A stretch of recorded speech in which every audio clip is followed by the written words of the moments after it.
ಗುರುಜಿ ಕಾರ್ಯಕ್ರಮಕ್ಕೆ ಸ್ವಾಗತ. ಹರೇ ಶ್ರೀನಿವಾಸ. ಎಲ್ಲರಿಗೂ ಸಹ ನಮಸ್ಕಾರಗಳು.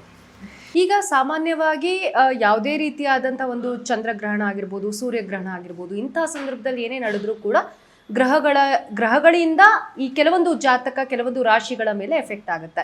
ಸೊ ಈ ಎಲ್ಲ 6 ಪ್ಲಾನೆಟ್ಗಳು ಒಂದೇ ಸರಳ ರೇಖೆಯಲ್ಲಿ ಬರ್ತಾ ಇರೋದ್ರಿಂದ ಯಾವ್ದಾದ್ರು ರಾಶಿಗಳ ಮೇಲೆ ಏನಾದ್ರೂ ಎಫೆಕ್ಟ್ ಇದೆಯಾ ಅಂತ?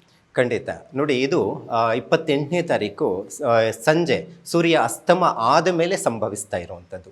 ಅಂದರೆ ಈಗ ಗೋಚಾರ ಫಲದಲ್ಲಿ ನಾವು ನೋಡೋಕ್ಕೋದ್ರೆ ಈ ಬುಧ ಮತ್ತು ಅದ್ರ ಜೊತೆಗೆ ರವಿ, ರಾಹು, ಕುಜ ಈ ಗ್ರಹಗಳು ರಾಶಿಯಲ್ಲಿ, ಕುಂಭರಾಶಿಯಲ್ಲಿ ಸ್ಥಿತವಾಗಿರುವಂಥದ್ದು. ಇದೇ ಜನವರಿ ಏನು ಇಂದ ಬಂದಂಥದ್ದು ಮಾರ್ಚ್ 3ನೇ ತಾರೀಕುವರೆಗೂ ಸಹ ಈ ಗ್ರಹಗಳು ಸ್ಥಿತವಾಗಿರ್ತಾನೆ. ಯಾವಾಗ ಮಾರ್ಚ್ 1ನೇ ತಾರೀಕಿಗೆ ಶುಕ್ರ ಬದಲಾವಣೆ ಆಗುತ್ತೆ.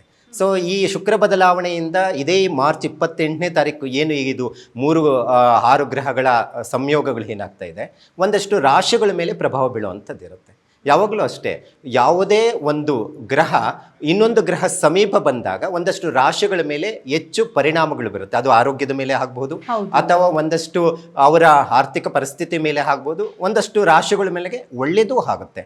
ಅಂದರೆ ಎಲ್ಲನೂ ಕೆಟ್ಟದ್ದೇ ಫಲಗಳನ್ನು ಕೊಡುತ್ತೆ ಅನ್ನುವಂಥದ್ದು ಏನಿಲ್ಲ.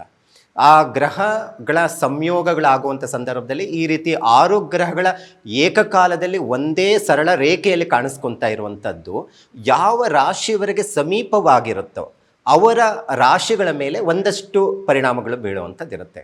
ಸೊ ಇವತ್ತಿನ ಗೋಚಾರ ಫಲಗಳಲ್ಲಿ ನಾವು ನೋಡೋಕೆ ಹೋದರೆ ಬುಧ, ಈಗಾಗಲೇ ಬುಧ ಮತ್ತು ಗುರು, ಶುಕ್ರ, ಶನಿ ಮತ್ತು ಅದರ ಜೊತೆಗೆ ಗುರುಗ್ರಹ, ನೆಪ್ಚೂನ್, ಮತ್ತು ನಾವು ಯಾವಾಗಲೂ ಅಷ್ಟೇ ಗ್ರಹಗಳು ಅಂತ ಹೇಳಿದಾಗ 9 ಗ್ರಹಗಳು ಮಾತ್ರ ತಗೊತೀವಿ. ಅದರಲ್ಲಿ 2 ಗ್ರಹಗಳು ಉಪಗ್ರಹಗಳು ಜ್ಯೋತಿಷ್ಯದಲ್ಲಿ ತಗೊಳ್ಳುವಂಥದ್ದು.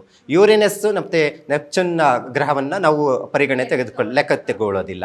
ಸೊ ಈ ರಾಹುಕೇತುಗಳನ್ನು ಹಾಗೆ ನಾವು ತಗೊಳ್ಳುವಂಥದ್ದು, ಅಂದರೆ ಅದು ಛಾಯಾಗ್ರಹಗಳು ಅಂತ ಹೇಳ್ತೀವಿ. ಅದರಿಂದನೇ ಗ್ರಹಣ ಸಂಭವಿಸೋದು ಅನ್ನುವಂಥದ್ದು ಒಂದು ಲೆಕ್ಕಾಚಾರ.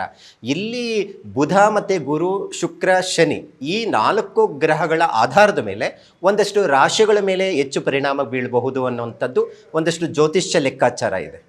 ಬುಧ ಈಗ ಪ್ರಸ್ತುತ ಕುಂಭರಾಶಿಯಲ್ಲಿ ಇರುವಂಥದ್ದು. ಕುಂಭರಾಶಿಯಲ್ಲಿ ಬುಧ ಇರೋದ್ರಿಂದ ಮಿತ್ರ ಸ್ಥಾನವಾಗಿರುತ್ತೆ. ಹಾಗಾಗಿ ಬುಧನ ರಾಶ್ಯಾಧಿಪತಿಗಳು ಅಂತ ನಾವು ಬಂದಾಗ ಈ ಮಿಥುನ ಮತ್ತು ಕನ್ಯಾ ರಾಶಿಯವರಿಗೆ ಬಹಳ ಉತ್ತಮವಾದಂತಹದ್ದು ದಿನಗಳನ್ನು ನೋಡಬಹುದು ಅಂತ ಹೇಳಬಹುದು.